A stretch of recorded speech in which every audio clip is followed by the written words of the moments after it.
শুটিংয়ে তো অসুস্থ হয়ে গিয়েছে, তারপরেও কিন্তু। আসন্ন ঈদ উল ফিতরকে সামনে রেখে মুক্তির অপেক্ষায় থাকা সিনেমাগুলোর মধ্যে প্রথম হিসেবে সেন্সর ছাড়পত্র পেল দম। কোনো ধরনের দৃশ্যকর্তন ছাড়াই ছবিটি ইউ গ্রেডে সনদ অর্জন করেছে, যা এটিকে সর্বসাধারণের জন্য উপযোগী করে তুলেছে।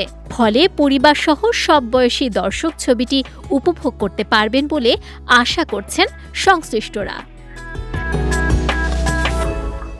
ছবিটির নির্মাতা রেদওয়ান রনি সেন্সর ছাড়পত্র পাওয়ার পর উচ্ছ্বাস প্রকাশ করে জানান, দম একটি অনুপ্রেরণামূলক গল্পনির্ভর সিনেমা, যা সাধারণ মানুষের সংগ্রাম ও ঘুরে দাঁড়ানোর গল্প তুলে ধরে। তিনি বলেন, সব শ্রেণীর দর্শকের জন্য উপযোগী হিসেবে স্বীকৃতি পাওয়া পুরো টিমের জন্য বড় অর্জন। ইতিমধ্যেই সিনেমাটির পোস্টার ও টিজার প্রকাশের পর দর্শকদের কাছ থেকে ইতিবাচক সাড়া মিলেছে।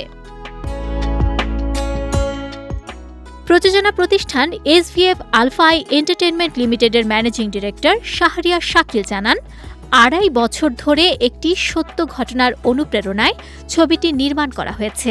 তিনি বলেন, সেন্সর বোর্ডের সদস্যরা সিনেমাটির প্রশংসা করেছেন এবং কোনো কাটছাঁট ছাড়াই প্রদর্শনের অনুমতি দিয়েছেন, যা গল্পের মৌলিকতা বজায় রাখতে সহায়ক হয়েছে।